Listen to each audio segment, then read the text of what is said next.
and I'm going to go straight in with this one.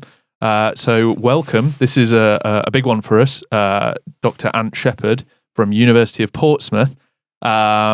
This is a big moment for us because we've had a lot of guests on the podcast talking about all aspects of sauna, and all of us sort of going, yeah, sauna's really good for us, and we're, isn't it great that we've got this amazing movement? But we've actually never had a scientific and medical specialist on the podcast.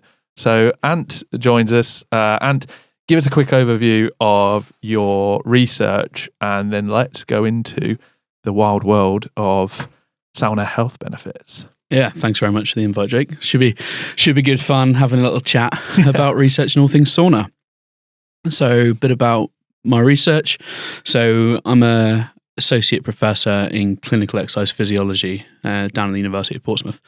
And I guess my background is working with people with all sorts of different clinical conditions.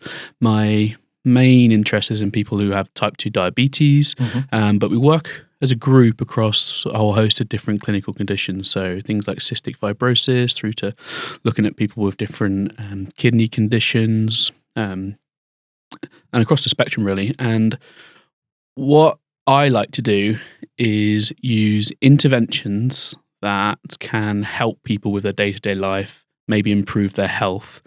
And I guess in my sort of sphere, the message is exercise is medicine. So medicine works. We all know it works.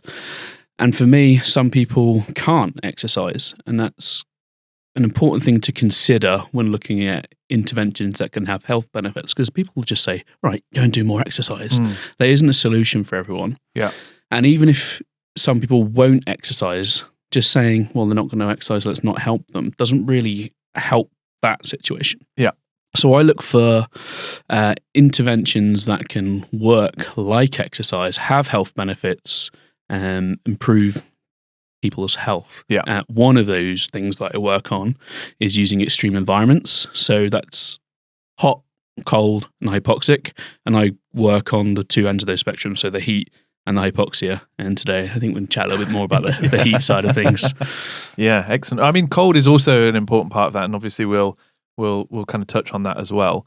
Predominantly, I guess, in the past, your research has been on hot water bathing, and there has been, I think it's probably fair to say, an absence of research in the purely sauna area. Obviously, I'll let you talk about the state of the research landscape. And who the names, who people should look at if they're interested in sauna research. But I guess let's kick off by saying, like this, looking at what's out there, who's publishing, what they're talking about, and also something that, I mean, for the listeners, I've heard Ant talk before. And what's interesting for a lot of us lay people is the different tiers and types of research. Yeah. I think if you can give us a bit of an overview of like where we are at as an ecosystem, as a in terms of research, like what have people been doing, and what level in terms of the quality of that research we're at. Yeah, so after a few beers at another conference, we started chatting a little bit about this. Very interesting. Yeah, I'm sure. Sounded more interesting after a few beers, I imagine. But so I guess when you look at the ecosystem of the research that's happened in the space, it's kind of in its infancy. Mm-hmm. It really is. And my goal, as I was saying at the start, is to get people using interventions that make them better, right? Long-term goal for me is to get sauna, hot tubs, heating interventions, whatever it be, as a physiologist, prescribed as part of the NHS. Mm-hmm. Now, Charlie, who you've had on the podcast before. From Community Sauna Baths. Exactly. Yeah. He's already getting people prescribed by the NHS, which was amazing. Yeah. But they're not getting prescribed for physiological health benefits. They're getting prescribed for social prescribing. Can we get people less lonely, maybe help with some anxiety and depression, which is amazing. Mm-hmm. We need that. Yeah. But I think they should be prescribing it for health conditions, and we need to build the evidence base for that to happen. Yeah. Now, the strongest evidence, I would still count it as the strongest, even though it's the lower tier evidence, is the group from Jari Laukkanen's work looking at sauna bathing. There's a few thousand people. I'm sure most of your listeners who are probably sauna geeks know this stuff already. Yeah. But the more and more that the data shows that if you have more frequent sauna and if you do it for longer, your all-cause mortality gets better. Yeah. So in layman's terms, you die less, Yeah. which is good. We can all agree on that. Yeah, exactly. Preferable to the alternative, right? Yeah. So, but the data is observational in nature, right? So what they do is they will send surveys or they'll look at death records, however they want to collect this data. And you'll just see, well, if you do this, you die less, but that's not causal. Okay, so how do you control for, is it just that people have more disposable income and they have time off so that they can go to the sauna? They're less stressed because they can take that time away. Is that the reason you're living longer? Or is it actually the health benefits that the sauna community talk about that a lot of people believe? Is it actually improving physiology? Yeah. Is that the reason? Like, I guess a good analogy is, people who go to sauna may be more likely to eat healthier, and therefore they're living longer because they're eating healthier. And it just so happens to be that people who do that also happen to do this other thing. Or as you say, is there a causal relationship that the sauna is the thing that is making people live longer? Yeah, exactly. So does that bring about a different lifestyle that you can take on? Eating, physical activity, lifestyle interventions. Is there also a level whereby it is potentially kind of causal, but not directly as a mechanism of sauna, so that doing regular sauna might help you sleep better, for example, and actually the health benefits come from good sleep rather than sauna? Definitely possible. And again, like what we're going to get for a lot of this podcast, I think, is we don't know. It's too early to tell. Just the evidence. It's not just too early. It's just no one's really done it, and the evidence base is rather slim. So until we've done a lot more research, we're not going to get my goal, which is to get this prescribed by the NHS. And to do that, we're going to need a decent evidence base with well-powered, large-scale, randomized controlled trials, which is when we're talking about this pyramid of evidence that you briefly touched on earlier. We've got me sat here as the lowest form of evidence, your expert. Anecdotal. Expert opinion being the bottom of scientific evidence base. Below that, you've got anecdotal, which doesn't make it to your, to your pyramid. Qualify. It doesn't qualify as science. But look, this is the sphere that you're working. So expert opinion, then you go on to the cross-sectional stuff, looking at longitudinal data, and you move into different types of case control studies. And then towards the top of that pyramid of data, primary data that we can collect is a randomized control trial. Okay. So we take a bunch of people and you stratify them or minimize them. Those are technical words, looking at trying to make sure you've got the same ages of people in your groups. So let's backtrack a bit. One of your groups here is going to be given the sauna. One of them isn't. Now that's going to piss off the people who, excuse the language, who don't want to be in a control group. Yeah. So you've got all those things to worry about. But at least your group's going to be the same age, same equal ethnicities. They're going to have the same social economic status. And then the only difference between your two groups that you can try and minimize as much as you possible is that they're getting sauna. Yeah. Then we can actually tell if it's going to work or not. So that's the apex of the scientific pyramid of primary data that you can collect. Above that, there's things called like meta-analyses and things like that, where you can do statistics on all the other studies that have been done, but I won't bore you with that stuff. Sure. But of actual scientific stuff that we need to do to build the space, randomized control trials is where we want to be. So more of those would be great. The really like pioneering steps going out. And so where's on that pyramid, and for layman's terms, so you've got expert opinion. That's like, let's go and ask the academics and see what they think. Yep. And then the next step up from that you mentioned was basically the stuff that's coming out of this is the Jari Laukkanen style exactly research. But the cool thing about their work is there's thousands of people. Yeah. Whereas I would say I'm close to the top of that pyramid, but I'm doing it in 20 people. Yeah. With a tightly controlled randomized control trial. The next step is to do the top of that pyramid, but in hundreds of people. Yeah. The power of a few hundred people in RCT is miles. The evidence is so much stronger than a few thousand people in a longitudinal study. So Yari's study is based off sort of readily available medical records more than... I'm not entirely sure how they did it, but they have data on how often and how long people went in a sauna across a long time. Sure. And 5-year data showed that you had less heart attacks, less strokes. Yeah. You live longer. So the data's cool. Yeah. But again, comes back to my original question is, okay, but is it the sauna? Yeah. Or is it just the lifestyle factors? Is it socioeconomic factors? I guess in Finland, which is where Jari Laukkanen is based, the socioeconomic factor is probably less of a thing because actually in Finland, almost everyone has ready access to a sauna if they want to, and it's not. In the UK, a lot of people using sauna typically higher net worth individuals. Not always the case. Yeah. There's as we've had many people many people on the podcast who run very accessible sauna facilities. Obviously, places like Beach Box down in Brighton or places like the community sauna baths in Hackney Wick.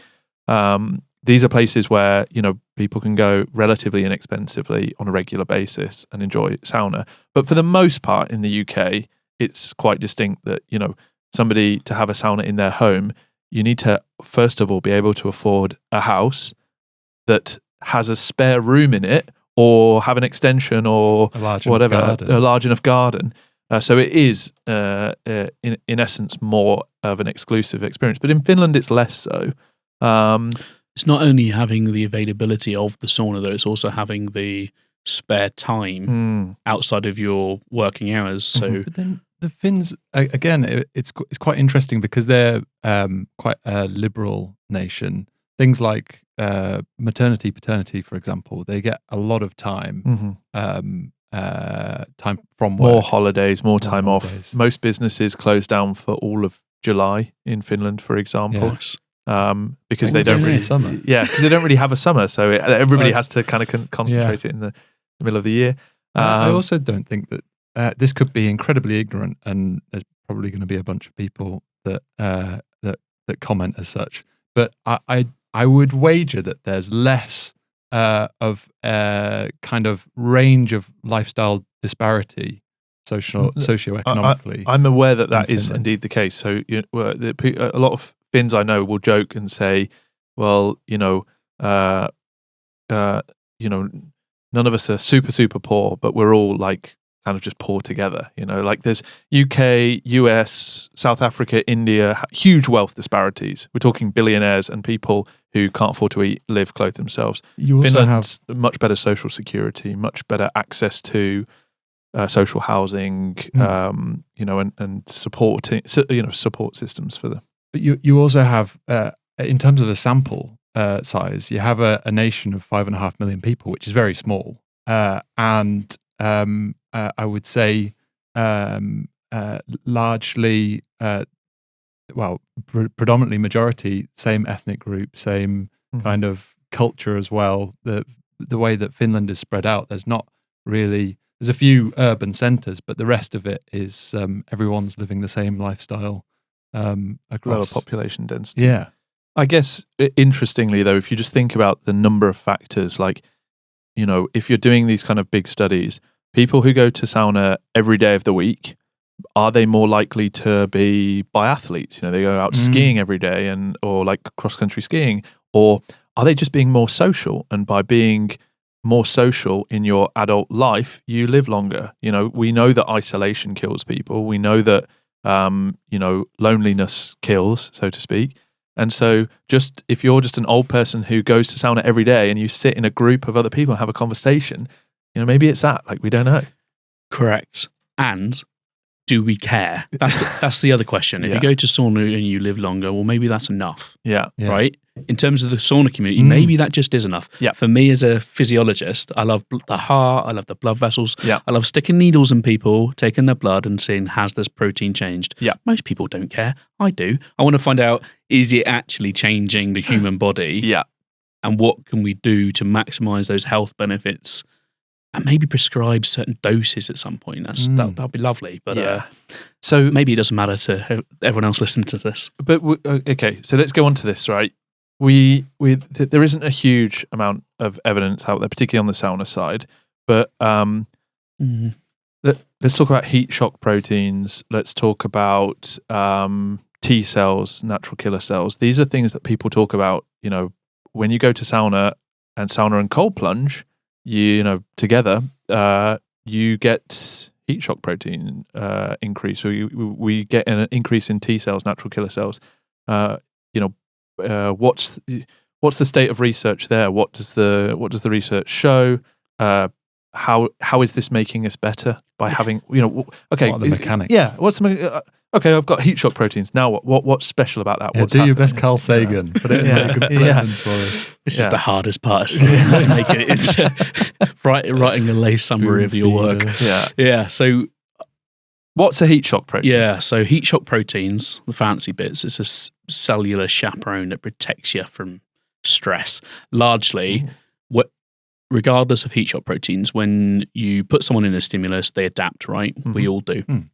When you put someone, when you make them hot, your proteins inside your body start to misfold. Okay, so they change shape. That's not good. So what your body does is it sends a signal for you to create more proteins that can protect you when you get hot. And we call these, in this instance, heat shock proteins. So when you get a little bit too hot, you produce more of these proteins that can protect you, cope with other heat, environmental stress. So you're literally adapting. So heat acclimating, athletes will do this. You make them hot, they cope better. Some of that's to do with them having better heat shock proteins within their cells. So we know that. What we don't know, which is a lot, but what we'd really like to know is there are different types of these heat shock proteins, not just one, although most of the research is done on one called heat shock protein 70. Okay. But there are different molecular weights of these proteins that have different beneficial effects, some of which we think we know what they're doing, but the evidence is pretty slim. We don't really know how long they take to go up, what's the ideal temperature to get someone to, how quickly they come down. So there's a whole load of research that needs to be done on timing. One of my PhD students, Dan, is currently trying to work on this in a group of older adults, trying to map how long it takes for this stuff to happen. But yeah, the evidence is they probably are doing what we think they're doing. A lot of work in rodents and animals, some in humans. We think 38.5 degrees deep body temperature is the holy grail. We get you above that, you produce lots of these. So a lot of the studies that you'll read in the literature are aiming to get people to a certain temperature, which is great. That's core temperature. Core temperature, right. Yeah. So to do that, you can eat a core temperature pill. Problem is you don't want to fill people up with pills that you then put out. So we often use rectal thermistors. So we have to get them to self-insert a rectal thermistor, which sometimes makes it harder to find participants for your study or find you ones that maybe you don't want. No, so we want to really tightly control your core temperature. Yeah. So ultimately what we want to say is go home, have a sauna, go home, have a hot bath. This stuff's probably going to be good for you. But we're not really there yet, safety-wise, because in our labs, if we got rectal thermistors in, we can really give a big stimulus. And that's the other thing. A lot of the research is let's cook people for as long as we can, just to see if this is actually working.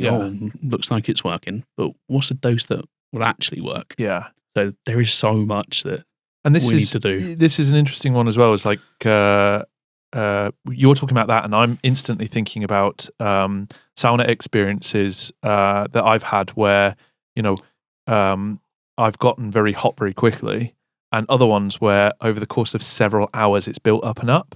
So one example, had an amazing banya experience out in Minnesota with the guys who run Banya House, and you're in the hot room for like hours, and they're heating you up, and then when you feel, they're like, they'll say, where are you at? Like 8 out of 10. Like, how do you feel too hot? Like, is this uncomfortable? Yeah, I'm getting a bit. I'm kind of 8, 9 out of 10. Right, they'll cool your head down just for a bit and give you some relief, cool you down, and it keeps building and building and building. And the crescendo of that is then going out and having a cold plunge, and the euphoria hit, the big, almost psychedelic experience that you have when you go from heat to cold.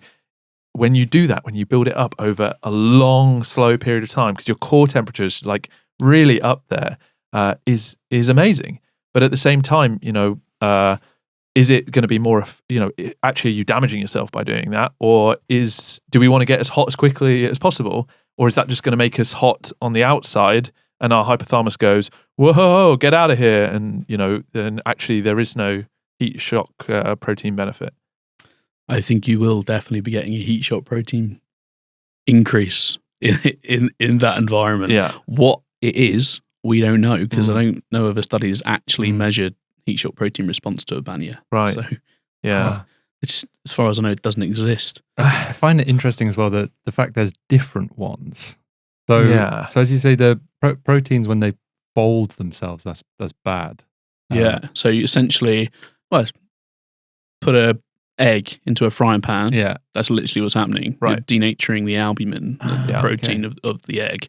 That happens inside, on a microscopic level, inside all of your cells when you get too hot. Irreversible negative change then, I guess, because you can't turn a cooked egg back into a raw egg. Or No, yeah, so you get rid of those and you just make some new proteins. Probably why you feel a bit shitty when you get a bit too hot. Yeah. So, but you will fix yourself. So what are these heat shock proteins actually doing? Are they protecting those So they cells? take some of that stress on themselves to Right. misfold.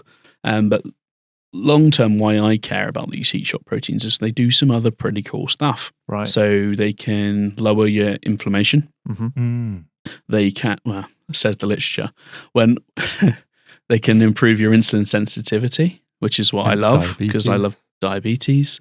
They do all sorts of cool stuff. In fact, while we're on the topic, there's a really nice, again, lower tier level evidence study that shows that if you have higher levels of heat shock proteins major surgery, so if you've got having heart surgery, coronary artery bypass graft, if you've got higher levels of heat shock proteins, your survival is better. Wow. So again, it's preparative, right?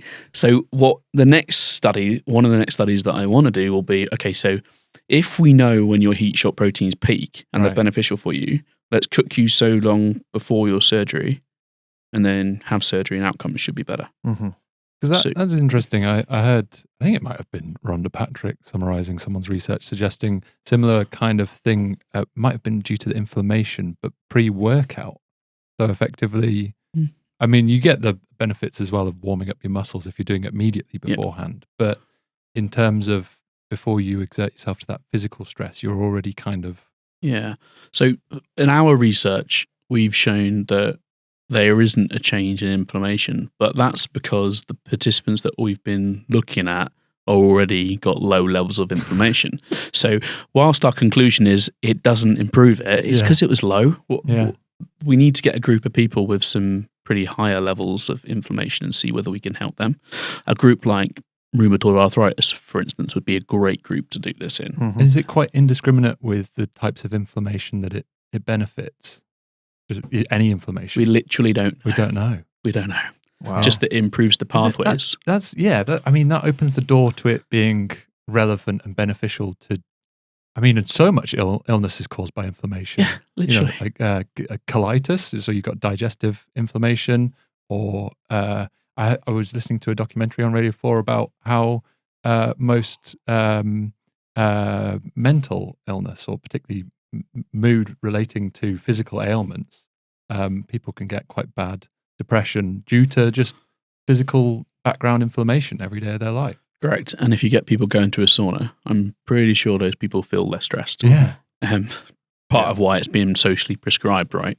So, but we don't have enough evidence yet to suggest that the saunas actually, or the hot tub, or the environment that we're putting people in is having this effect yet. The evidence base is not strong enough to really prove that. So we're at the baby steps of this, and there are groups, part of a question earlier, who else is working on this stuff? There are groups across the world doing this. So there's the onsen bathing group in Japan. There's a few groups of people over there working in there. We've got Chris Minson's lab in the States. Eric Lee's group, he was in over in Scandinavia. He's now in Canada. In Toronto. Yeah. Working out in Dan Gagnon's group out there. So there are a few pockets of people looking at heating interventions and how that can have an effect. Whether or not we're all working on slightly different models. So some of us are using hot tubs, some are using water perfused suits. Some people are using sauna. Some people, it varies. Onsen, exactly. Yeah. How long do we? And then all the interventions are ever so slightly different. So how long do you heat people for? What temperature do you heat them at? So drawing conclusions is slightly difficult. And so it'd be nice to get some sort of expert opinion. I guess getting some sort of consensus between the group of researchers out there working on this is something that we should do, and something that Eric's been chatting about trying to set up at some point soon. So but we're moving in the right direction. Yeah. And you also mentioned, a bit prior to that, the different types of heat shock protein that we're aware of, and they all do slightly different things. Yeah, and the evidence behind each of them is ever so slightly different. But they all help you when you're hot. Mapping them and finding out exactly which ones do what. Do they help you when you're not hot? So is there like an afterglow effect? Good question. Nobody knows. I don't think we know outside of being hot. One thing we do know is like when there is some nice work actually done out of Portsmouth, where I am, that before I even got there, from one of my colleagues, Heather Massey was the lead author on it, and looking at cross tolerance. So if you get people hot, you can cope better in hypoxia, and if you get people acclimated them to cope better in hypoxia, you cope better in the heat. A lot of these mechanisms go across. So, for instance, if you get people hot, you can get changes in responses to HIF-1 alpha, and vice versa. You can change different scenarios, stressors that benefit you in other scenarios. So we kind of know that already. What about T cells, natural killer cells? What's going on there? What are they? How do they work? It's a good question. So it comes back to the inflammation argument, but I don't think we've got strong enough evidence to suggest that it's the level of evidence that you'd want to make strong conclusions, because the sample sizes that we're talking about are very small to be making informed decisions on killer cells and immunity. But we have observed that there's an increase I think there is an... do you get more IL-6, IL-10? Not in people with diabetes, not from what I've seen in healthy young people. I think there's some animal models that have shown it. Right. Maybe there's a few bits in humans, but yeah, I've heard it. But I've heard it discussed. The combination of sauna and then cold plunge, you get this massive increase. Particularly with the cold plunge afterwards, you get this massive increase in the T cells, natural killer cells. Your immunity is better, more resilient. I guess the way the kind of pattern I'm seeing emerge here sounds to me like if you've got heat shock proteins, which are like a body protector, and you've got a load of white blood cells and T cells that are a body protector, you're essentially just you're fortifying the body. You're just making it more resilient, I guess. Yeah, trying to improve immunity, which would make sense.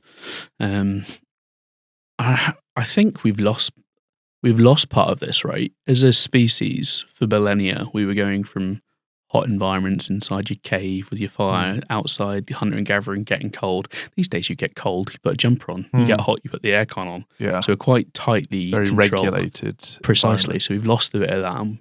Using this can try and bring some of that I've stress back. Yeah, I've talked about this on the podcast before, and actually we were talking about it. In ethnography, hunter-gatherer groups who want to go out hunting will want to bathe before they go out so they can stop themselves smelling too humany. And one of the best ways to bathe a group of people when you have limited access to water holding vessels like pots, steel pots, pans, and the ability to heat those things up to create enough hot water to bathe, let's say 10 people, you could heat water all day with a fire to do that. The amount of wood that you have to gather and energy you have to expend to make a fire. And then if you were doing it with stone boiling, let's say you didn't have metal pots and pans, and you were having to stone boil things, you could be making a fire all day to get enough water to wash a group of people warm. But you could make a sweat lodge and make a fire that within an hour or within a couple of hours, you can get everybody so hot that they don't care that they're going into cold water to wash themselves. And the use of birch and oak, which have saponins, tannins, helping de-oil and de-scent and essentially saponification, natural soap on the skin, deodorize the hunters that could then go out. The exact ethnography was Siberian nomadic farmers who the men also supplement it with hunting. So they go out themselves. So they take themselves off, they take themselves away from the smelly children who absolutely stink of human, and they fully wash themselves, and then they stay away from the group. And this is something that, we suspect, again, archaeologically, the evidence and kind of correlation, we know that sweat bathing exists in ancient Rome, let's say 2,000 years ago. We know that we have features like sweat lodges that appear in the archaeological record, but the difference between a temporary structure with a hearth in the middle that happens to have a load of stones around it versus a sweat lodge, it's very difficult to tell the two apart, and how it was being used. There's not enough evidence there, but the suspicion is that this is something that has existed for millennia. You can literally go to Bath and see the ancient Roman spas. Exactly. So we know that this has been happening for thousands of years in historic times. But if you go into prehistory, there's suspicion that even if you go to anatomically modern human groups, so Neanderthals, for example, there's always a debate going on whether Neanderthals communicate like we do, whether they had art like we do, whether they had funerary rites like we do. And we also find these shelters where you have piled up stones and a hearth in the middle, and people kind of hypothesizing that in a glacial Europe, ice everywhere, like get yourself really hot because you've got to go out in that freezing cold for the next 2 hours and go and hunt and gather and then get back in the hot again. So your heat cycling is going to be quite extreme. But we just don't know. And this is, obviously a common theme for sauna research. Why didn't someone write it down? It's not just sauna research. Yeah. I think it's, that's what we're here to talk about today, but I think in terms of extreme environment research, which for me all have health benefits for different reasons, the evidence base is quite small. Mm-hmm. A lot of the government funding in this country goes into medical research. And when we say that, it's not about preventative using what I like, which is extreme environments, nutrition, doing those sorts of things. It's, okay, let's get a drug that can help people. Yeah. Chemical. Let's throw it into drugs. Pharmacology, baby. Yeah, that's where the dollars is. Yeah. I can't moan. My wife works for a pharma company, so we're doing all right. But it'd be nice if we could put some more preventative work in. Yeah. Let's see if it is having the amazing effects that it is. If we can grow that culture across the UK, maybe we can reduce the burden on the NHS as it is. Yeah.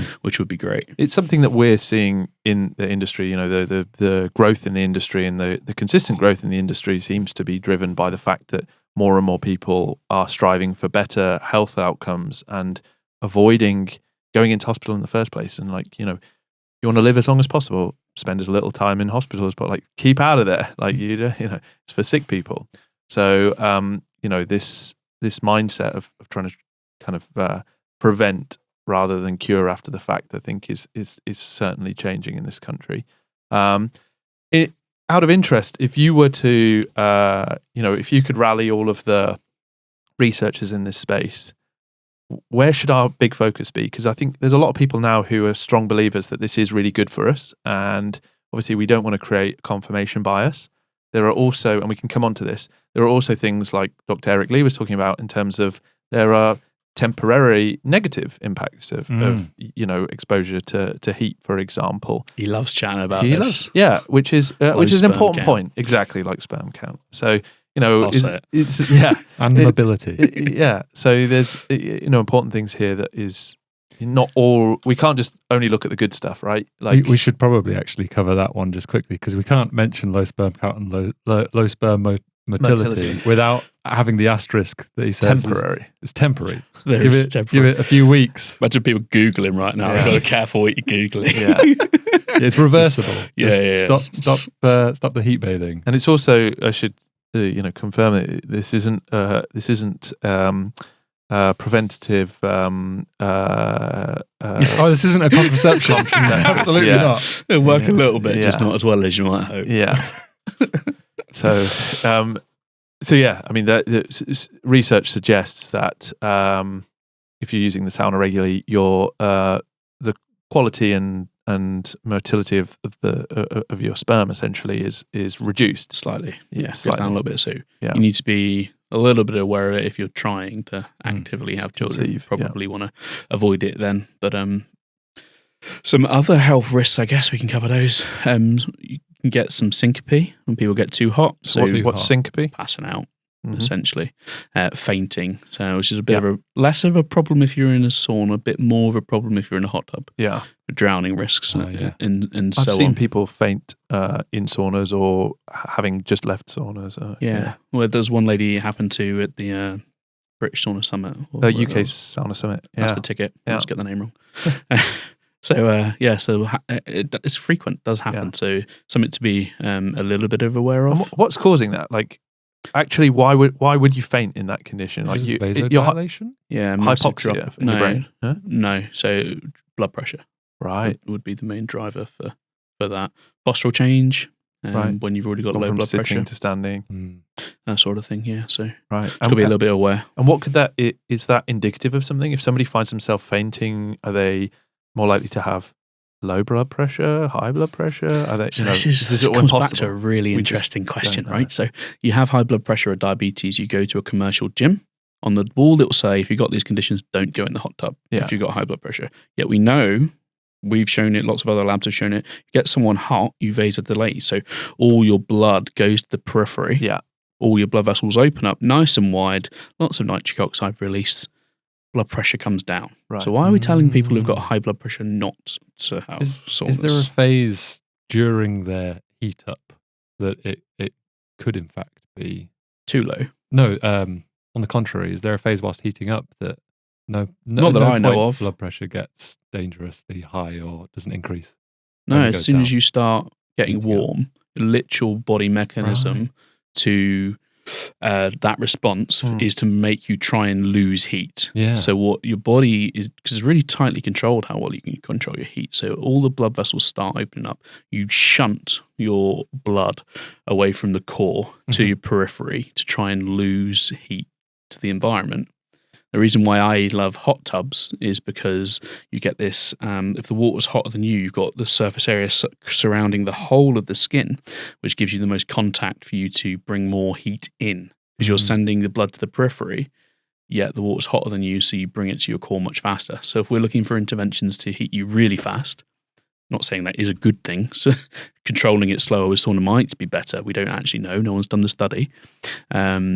Will warm you up quicker. So that's why we use it for research studies. It's much more time effective. Oh, wow.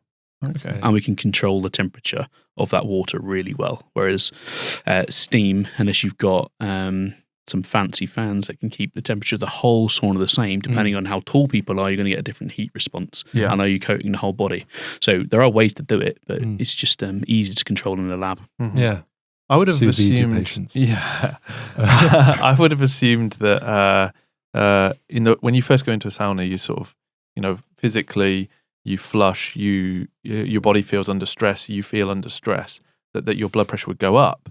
Because then when you go, when I go and get in a cold plunge, my heart rate drops Like before you get in the cold plunge. No. As soon as I get in that cold plunge, I get this massive, feels like a massive drop in blood pressure, heart rate. Also, it should actually be the opposite. I know, but it doesn't, because when you get into that cold water, excluding the panic response, which takes a bit of training yourself out of, but once you've been using a cold plunge relatively regularly, you get in, you sit down, breathe, and then your heart rate just drops. So your heart rate drops. Yeah. Physiologically impossible for your blood pressure not to be rising. Right. So you get vasoconstriction. So it's simple plumbing, right? Yeah. I'm sure there are a few plumbers listening to this. Higher pressure. Exactly. Yeah. They will shrink. It's just physiology. So my heart rate drops and it becomes very powerful to the extent that I can feel it in the water, like the skin on a drum going. Because your heart's trying to pump blood through the smaller blood vessels. Yeah. So the pressure goes up. Your blood pressure goes up. I would think so. Like I actually haven't put beat by beat blood pressure on someone while they're doing this, but I'd be shocked if the response we literally can do this. Like genuinely though, when you sit and have these conversations where people are just passionate about this stuff, every 5 minutes, like we will come up with a new research question. We should really know the answer to that. Yeah. Like people feel tired. We should probably see if they're more tired, did they sleep better? Yeah. Like all this sort of stuff. Does your blood pressure rise when you go? Probably. Let's map it. Yeah. What about, does it come down when you're in the sauna? Does it then rise when you get in the cold? Is that net benefit? Like I loved, I can't remember who it was now who did the research, but there was a researcher talking at a previous World Sauna Forum, was talking about blood pressure and heart rate post hot and cold. Yeah. So in the recovery period, not going back in either of the environments, and measuring the blood pressure and heart rate, but differences at different points in the body. Yeah. So specifically at the toe versus closer to your core. And you found that there was this like very random and wondering diversity. Like a pulse wave. I can't remember if it was like quite a consistent thing or if it was quite random. But it just showed that there was like this, I think the research suggested that it had it was something to do with you vasodilating and then constricting on and off even after you've had this kind of contrast bathing experience. Sort of vasomotion sort of response. Exactly. And they think that's where this idea of the like arterial flexibility or arterial stiffness stuff. Yeah. Where that mechanism might come into play. Yeah, so I think some of the future studies, so we've just got that kit in our lab to look at arterial stiffness. Maria will probably be listening to this. Why would we want our arteries to be stiff? We don't. Or not stiff. We want the opposite. So yeah, exactly. So your ability of your endothelium, so that's the lining of the inside of your arteries, to respond and make them be able to get wider, vasodilate, and to allow more blood flow, and the responsiveness of that to happen is what we want. Mm-hmm. So in our lab, we've got a few ways of doing this. Big blood vessels and little blood vessels. So big blood vessel, you'll get a blood pressure cuff. If you've all been to the GP, had your blood pressure checked, instead of putting it around your brachial artery, we'll put it around the lower part of your arm and occlude the whole blood vessel, and we'll leave it pumped up for 5 minutes.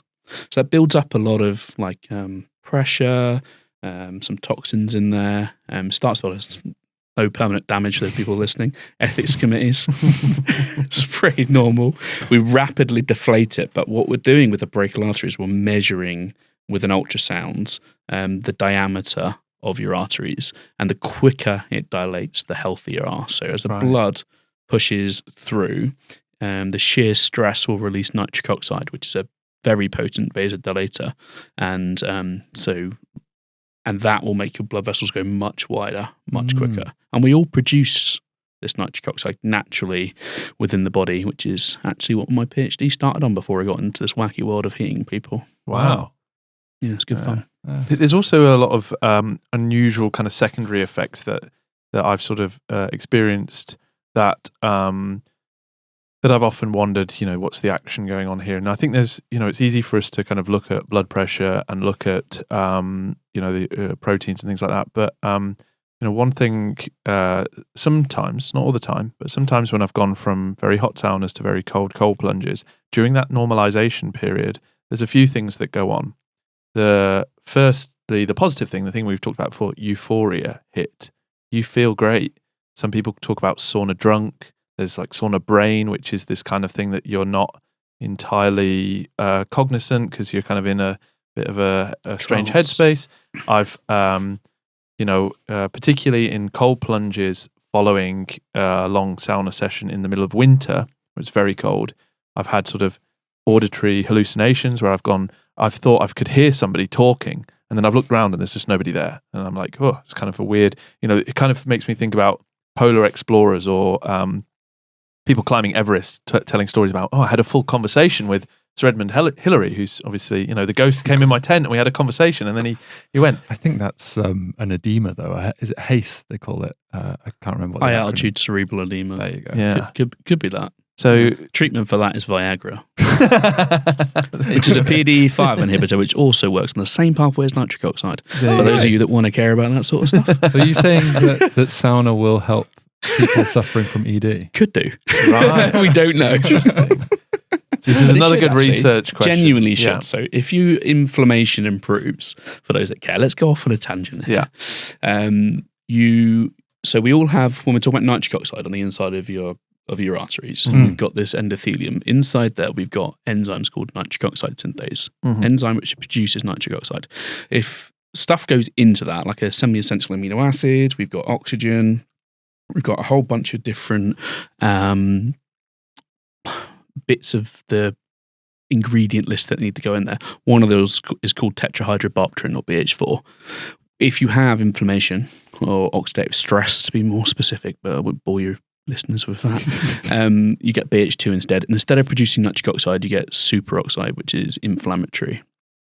So, yeah, long term, reducing that inflammation would be good. And I've lost my train of thought. How do we even get onto this? We were talking about erectile dysfunction. So you'd be producing more nitric oxide down that pathway. So that's a whole other culture, but it could potentially help with all sorts of things, and that pathway is kind of integral to ED. Wow. So bringing this back to those other weird effects I've had urticaria style response. So I guess that's similar to just like having sunburn or prickly heat, I think they call it. Essentially an allergic response caused by histamine in your dermis layer of your skin, caused by differential heating and cooling. Again, I don't know for sure, but I kind of see that, prickly heat or sun allergy as the same sort of thing. But I've had it so extreme where it's felt like I'm literally being stung by nettles on my hands. Have you ever come out in lumps? No, I again, your initial response in that you come out of somewhere really hot, you go into the cold, you come out, like your skin can get very blotchy anyway. So it's very difficult to see whether that's just blood at the surface or whether you're actually having a histamine reaction. And urticaria can come and go quite quickly, right? Yeah. The advice on that is not to expose yourself to heat or cold with urticaria. But this is almost like it's being caused by it. Yeah. I remember the most vivid memory of this, I've had it a few times, but was at the Finnish Sauna Society. I went from one of the hottest saunas that they have there, which is like 120 Celsius. It's stupid hot. And then into, I think it was probably October, November in Helsinki, which is like English winter level, already snowing in central Finland at that point. So it was cold sea. I came out and I was like, felt super dizzy, a little bit faint. And I was like, it's like my hands almost stinging, like I've fallen into a nettle patch basically. And it's fleeting, lasts about no more than 60 seconds before it starts to go. And it is different it's not pins and needles. It's not like I'm having a stroke or something. It's literally like an urticaria response. And you don't have any, it's not like you have it's not like you have a hives rash that then stays there, or you have some sort of histamine reaction where you end up with, I guess, like boils or something. That's not happening. But it is a bizarre response, and I know other people who've shared this experience, but it doesn't affect everybody. And I don't know. You've had a similar experience. But not every time, right? No. Like I could say maybe 10 times, and usually when you've had a really intense sauna and a really intense cold plunge, and maybe on round 2 or 3. So it's not something that you often would just go in and then get that response. Yeah. But the euphoria thing, like, why is my brain releasing a ton of either dopamine, serotonin, endorphin? Like, I mean, is it just because it's evolutionarily advantageous? Is my body saying, this is good, Jake, like, do more of this? Or am I tricking my brain by doing the blood pressure thing? What Don't think that one's related to blood pressure. Right. But this isn't actually my area of expertise. Sure. I'm a cardiovascular physiologist and metabolic, but I imagine it seems reasonable that your body's quite happy not to be in the stressful environment. Right. Would be my first thing. So yeah, you get a big rush of trying to get out of it. Not that you weren't enjoying it, but like you do get a point where you get very hot and you're counting up your scales and you're, I'm at a 9 or a 10, I'm going to get in the cold plunge. Then you get that response of you're not in that scary environment anymore. Yeah. At least in your head, you know it's not scary and you can get help, but your body might not react the same way that your brain's reacting. It doesn't feel like a relief response. Well, yeah, but it doesn't occur during either the thermal exposure. Yeah, it's the normalization period. It happens afterwards. Yeah. So I can see why that would be. And almost, and again, this is totally anecdotal, expert opinion. It's not even there. Yeah. It's the one below. We can call you an expert. Yeah, I mean, I would say I've done it enough times. I would say, anecdotally speaking, for me, and let's make this a bigger control group and throw it out there. The impact is greater if I lie on a lounger. Oh yeah, why is that? Than if I'm sitting. So if I get out, let's go heat, cold plunge, out, dry off, and then lie on a lounger, and you're just like, whoa, you just feel great. Like you just feel incredible. And it doesn't feel like, it's not that sensation of relief of like, I've been on a long walk and then I stop and catch my breath, or I've just had a really stressful day and I'm so glad it's over. It doesn't feel like relief. It feels like it's like, I've heard people talk about it being like, similar to narcotics. So, I've heard people talk about like that kind of overwhelming positive feeling, or I've heard people talk about it as almost psychedelic. Kind of that's also the time when auditory hallucinations. You lose that kind of even though you can still see, you're not looking through your eyes. You'll oftentimes be like fully immersed in a daydream in that state, and it's almost more powerful if you do it. If you have a sauna, let's say on a winter's evening, pitch black outside, maybe it's snowing or something like that, and you lie down, you can't see anything anyway. It's even more intense then. Cool. So what's happening in terms of your brain chemistry? Your brain chemistry was, we can measure this from your arm. I don't know if this exists. I don't think it does, but we can quite easily actually measure that. Okay. Yeah. So, but the only downside is we'd have to put a needle in the arm before you did it. Because when you're going into that state, you don't really want to know that I'm drawing a little bit of blood from your arm. Sure. But if you did it early enough, before you started the heat cold, could you have like one of those Zoe style? Other brands are available. It's continuous glucose monitors. Right. Yeah, They have a little. The needle, other brands are don't like they? Abbott, by the way. There are some other good, Yeah. some other good ones. They're German though, so maybe you do want to encourage the Zoe. So with the lying down thing, do you find sauna spins? Yeah, so we talk about sauna drunk. We talk about sauna brain, which do you get. You know what I mean by the spins with the the room spin, spin sensation. Uh-huh. Room spin is always worse when you're lying down, particularly if you're drunk. Yeah, definitely when you're drunk. You're not. Now I can relate. You're not nauseous. You're not nauseous when you get sauna spins. Yeah, and I wonder as well. I've always wanted someone to actually look at me when I'm experiencing this, because my vision. Because you get the leans. You get the the world's shooting past, but repeatedly. And I always wonder, brain waves would be fascinating. Like if we could do some. Is it my perception of my vision, or is it actually my eyes not staying still? Well, I don't think it's your eyes. So what you're describing is a phenomenon called the leans, and the leans happens to pilots in physiology. Is it? So when you go into cloud, you can do things like your inner ear can tell you that you're tilting, but you're not. You're actually straight and level, or vice versa. You can think you're straight and level, but actually you're banking. And so a lot of pilots die because of this. And that's why instrument flying exists. And, so your brain will play tricks on you. As soon as you lose a visual horizon, and it's compounded by things like long, slow turns, which cause currents in your inner ear. So when you talk about that feeling of the room spinning, nothing has happened which would give you a consistent inner ear flow change. Yeah.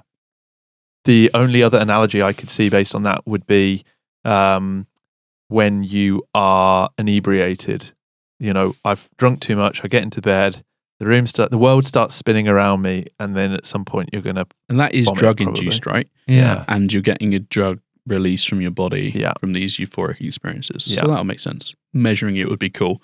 Again, anecdotal evidence is fine. Let's put some real science behind. Yeah. This has turned into an episode of Bombard and with research questions and research questions that he doesn't study. Yeah.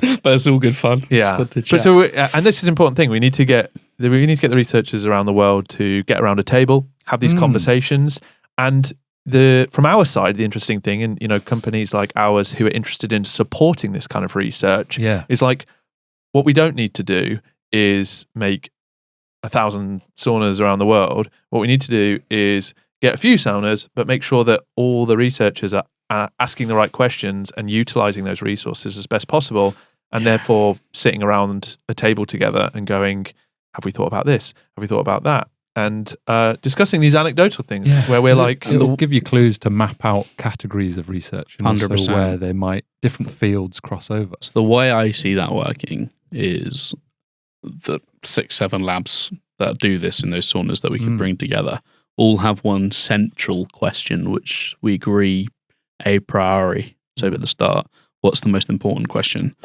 Are saunas good for you? Sure. That's a very broad question. Literally spend my entire career trying to answer that question. It could be, does it improve your diabetes? Does it make your heart better? Does it make you sleep better? Whatever. Yeah. And then the silos of those focus on whatever their speciality is in that area. Is it cardiovascular? So you get smaller studies, but everyone's contributing to the one big question that we know the answers to that. We've done it in hundreds of people. Yeah. Oh, and look, this small study showed that sleeping was important. We should follow that up with a big study and just bank the evidence. The neurologists are interested in that bit. Yeah, but how do you get somebody in an MRI machine, in a sauna, and then in a cold plunge, and then relaxing afterwards? We do this stuff. Can you do it? Yeah, well, we were talking a little bit about brown fat earlier on, so we got some other research happening, just finishing off looking at a nutritional study that increases nitric oxide, trying to see whether we can increase brown fat in people, because there's some mouse models that show it, cooling them down, then imaging them in a scanner. Like, as long as you've got proximity to an MRI scanner, you can do these things, which we do. It didn't work, by the way. Sauna next to an MRI scanner. I guess you could put an MRI in a sauna. I guess the other way to do it would be with a heating and cooling suit. They're You will break the MRI, right? they're not cheap. They're not cheap. Yeah. Is it the MRI 1.5 million? The CT ones have liquid helium to cool the... Yeah, liquid cooled. Yeah, MRI scanners. Yeah.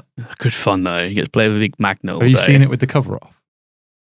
I want to see one. That's a CT scanner that's a giant spinning thing. Yeah. But MRIs are like big donut. Big donut. I thought they looks so a bit the like CT, a flashlight. if you remove the outside of a CT scanner, and anybody listening to this, like if you've never seen this before, go on YouTube and type CT scanner without cover on, and there's a reason they put covers on them, because it's terrifying. It's like a giant ultra fast spinning thing that around you, this big piece of moving very quickly. Yeah, whereas MRI scanners just massive magnets. Yeah, big clunking magnets. Yeah, so cool.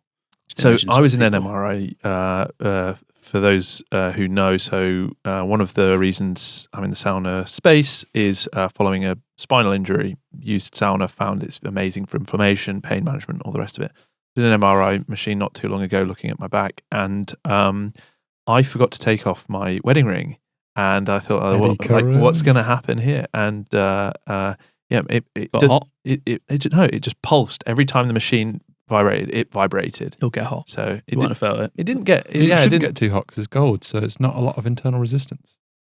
metals or heat in MRI scanners. Yeah. Well, one's I was expecting my hand just to go like, it wasn't. That didn't happen. So but the ferrous metals in it were obviously oscillating with the current. No, it's just any eddy current. So this is now we're going to really divert off. This isn't medical at all. But I mean, the way the way they sort metals at recycling centres, you can move aluminium with magnets, even though it's not ferromagnetic. And that's simply if you move it past a magnetic field, then it induces a current, and then Fleming's left-hand rule or whatever it is, you then get a motor effect. Right. So you can move flicks it one just way by moving it through a magnetic field. Then bing, off the chute.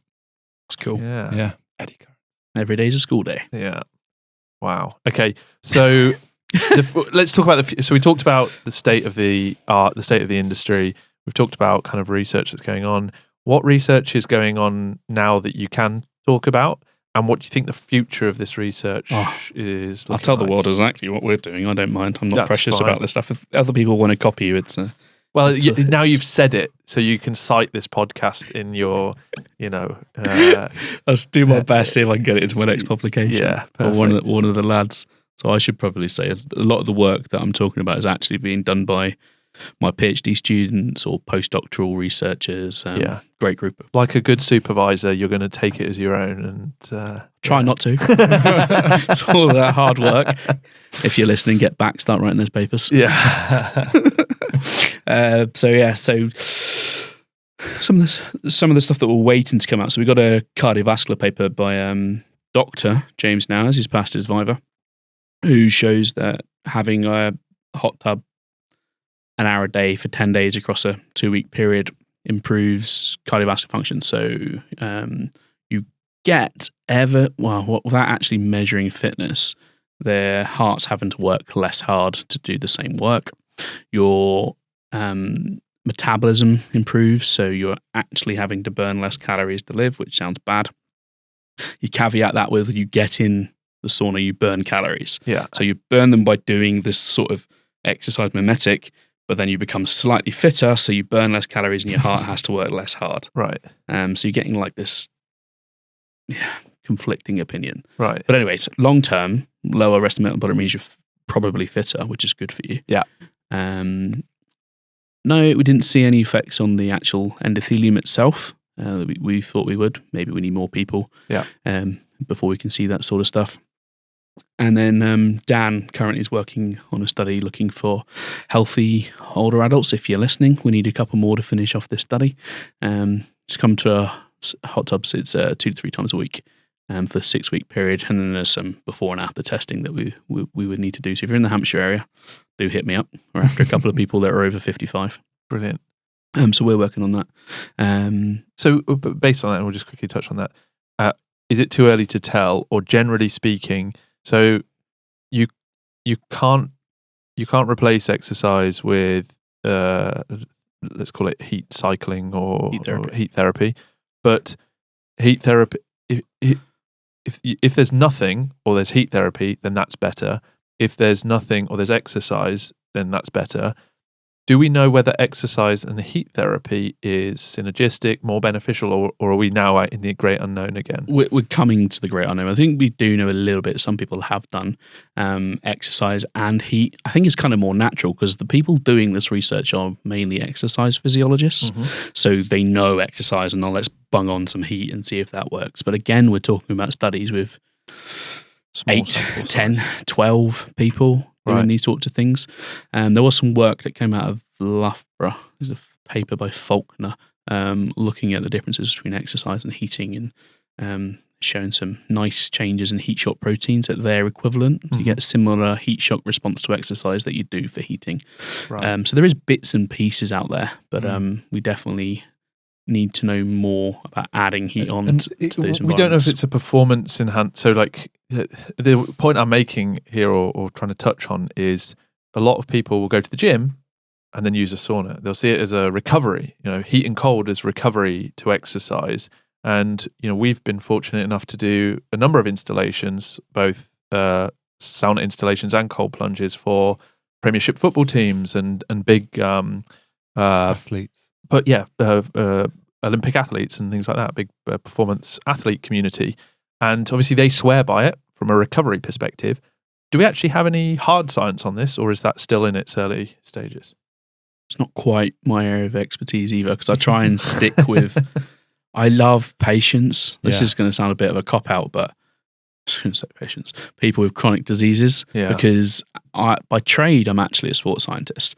But then that's where I did my undergrad in, I did my master's in, and then thought, why am I doing this? I don't care about making an athlete go 0.1 seconds quicker in a race when I can help someone get up their own stairs in their house if they, are struggling to do it. It's so much more fulfilling. As a former Loughborough alumnus, I'm pretty sure they're more motivated in the tenths of seconds than 100%. Yeah. And that's what we need. We need diversity. Yeah. But so a lot of what I do is, let's go back a bit.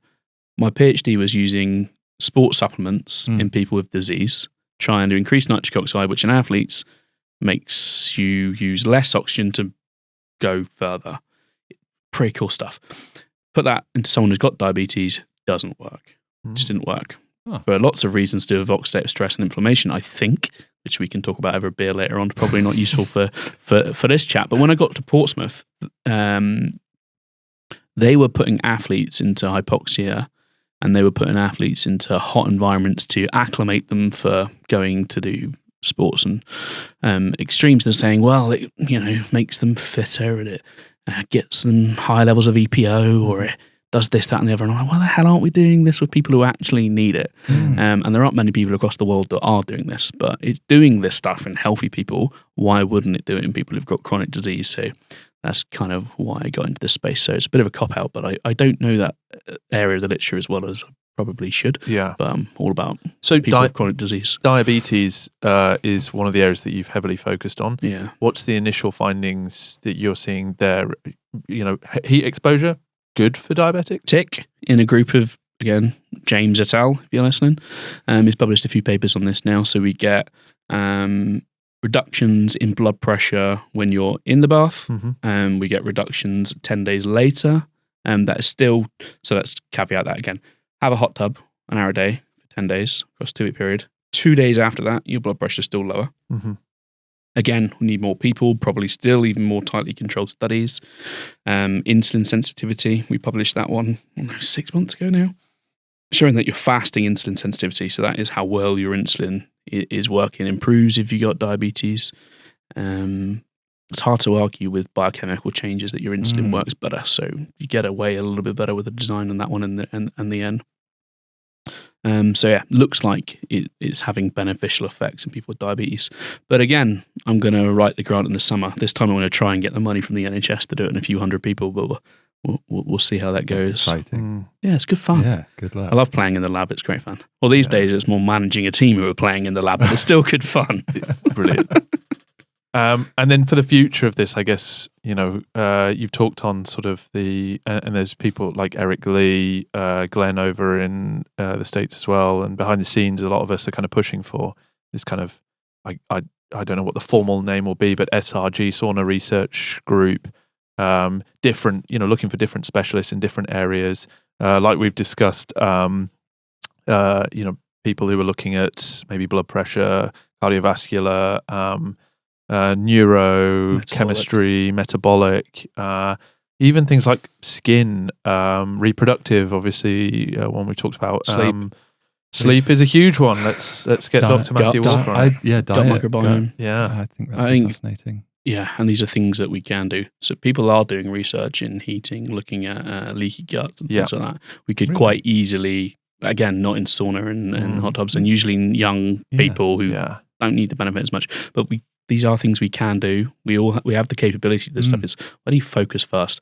And the one thing I'd say is if we do bring together a research group for sauna is to try and answer some big questions really well, rather than spreading ourselves and doing lots of smaller projects. My kind of gut instinct, and this is kind of like there's an irony to this, is that actually we will find that maybe sauna is really, really good for cardiovascular health and brain health, but actually there are other areas where it's actually not so good, and that as with everything in life, there's a balance, and that if we do it too much, I mean, I'd love the idea that it's just the more you do this, the better it's going to be. It might be the first thing that there's no such thing as like too much is a good thing. Yeah, but I think too hot is going to be... Too hot is easily... Too hot. I actually think too it's... hot for too long. Yeah. So, Max and I, last year, we were at the World Aufguss Championships in Saitama near Berlin.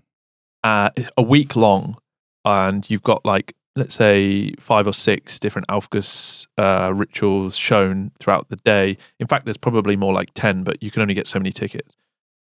By the end of like day 3, even though, you're hitting the rehydration sachets and drinking constantly, you're cramping up. Yeah, the hyponatremia is a big problem. Yeah, hyponatremia, hypocatremia, and You're rehydrating just the water? No, rehydration sachets, so mineral salts, there's a good... potassium, magnesium, and plenty of water. The problem is, and this is where, and we've kind of not even touched on this, is like performance athletes statistically don't live as long, and which is totally, like, people think... true? Yeah. People, as if you look at Blue Zones projects, which something that we've talked about in the past, looking at longevity, purely longevity, not quality of life, or, not fitness or anything else, just how long people live. And 2 groups of people who care a lot about their health in terms of supplementing, and people who care a lot about their health in terms of exercising relatively aggressively every day. Yeah. Both of those people are consistently do not live long times. Oh. And some of the suggestions why this could be is like chronic vitamin and mineral deficiency, and that regaining natural vitamin and mineral levels in your body actually takes a lot longer than people think. And I would be inclined to agree with that, because no matter how much I'm banging these mineral salts and rehydrating, like they might say, take 2 a day or maximum, and I'm taking like 3 or 4 a day, but I'm hitting the water as well. And I'm still cramping up, and I'm still feeling like I'm not got enough minerals. Someone will be there with an intravenous rehydration before you know it. Yeah. That's the way to do it. So it'll be the limitation of the gut to absorb. So, and probably something to do with the fact that you've spent all of your blood to the periphery for 3 days, as opposed to it being in your gut, which would make a lot of sense. But I actually haven't seen the papers, but that would make a lot of sense. Expert opinion. Exactly. Bottom of the period of... But that's it. Like, I think that maybe that's where the line is. Like, how much is too much? Well, at the point at which your gut is then unable to absorb the nutrition and minerals and salts and vitamins and everything that you're expending through using it. Like, there's got to be a limiting point on that. Yeah, for sure. And we don't know the answer to that. No, we don't know the answer. But I think this will have to become like an annual recurring guest. Yeah, absolutely. Like, keeping updated, and obviously, getting Eric on the podcast would be great, and getting different people from different fields and different expertise to talk about these things. And just seeing where this goes, make sure we're asking the right questions and the questions that people are really interested in. And keep us up to date. We're 100% committed to supporting this research, and obviously our conversations go on about supporting the research groups with test saunas and things like that for us to get some good data on. So thanks for coming on the podcast. This has been really interesting and really nice to actually see that we're maybe not as far along in terms of the research as we ought to be. Insightful to learn that, in fact, we just don't know. Thanks very much for the invite. I enjoyed it. Thank you very much. Cheers.